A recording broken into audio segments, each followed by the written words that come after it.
Welcome back, everyone. In this tutorial, let's talk a little bit about forms. So I'm just going to go ahead and say forms, and I can put in a paragraph saying, this is a form. All right. And for the form tag, all you have to do is type in form. And then, of course, the form needs a closing tag. And there you go. Now we need to put something in here. Usually what you can do is you can put a paragraph tag. And this is something I like to do. And I'll go ahead and what I'll do is I'll put the input within the paragraph tag. So watch this. So we got paragraph, and we can say, what is your quest? All right, and you can say input. And this input tag here is going to be what's the user inputs. And as soon as you can see I put input, you can go ahead and you can click something in here, and you can write something. So this input, we need a certain type because there's different types of input. In this case, we're going to make it equal to a text. Okay, there's other kinds. There's numbers. There's a whole bunch of other kinds. So I'm just going to go ahead and put it in here. And the name is going to be equal to quest. Now what all this is that it's a name that you can reference. Okay.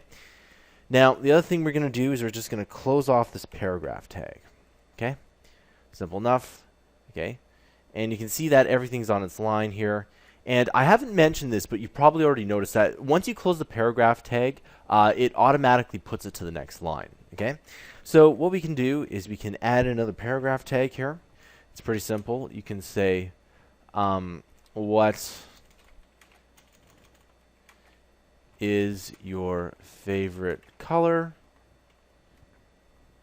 And you can spell this the British way if you want, or not. All right. Again, you'll just put some input type equals text, of course, and the name is going to be equal, and then two quotes. We'll just say color, like that.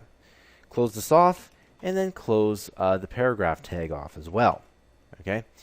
So as you can see, these are on two different lines here. Okay. And the last thing we can do is I'll just put this all up here. There we go. What is the speed of a bird? All right.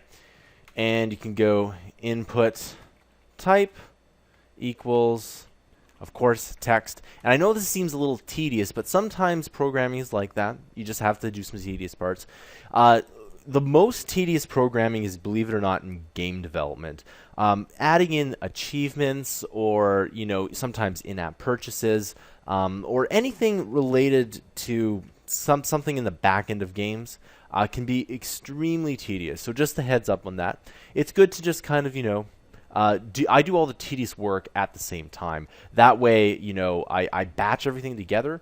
So what I do is if I need to do a tedious, if I have, let's say, 5 different parts, I fill out the beginnings of all 5, and then I do all the tedious stuff all at once. I find it's a little more efficient this way. Anyway, the last name is going to be bird, and then close the tag off, and we'll close the paragraph tag off. Okay, there we go. And so that's essentially it. And now you can see we can have what is your quest to find the grail. What is your favorite color?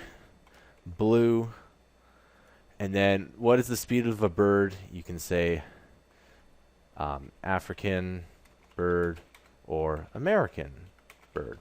Whatever you want. That's essentially how you add in user input. One other thing that you will need to do if you're into JavaScript is you need to put ID equals to you can say like quest ID or something like that.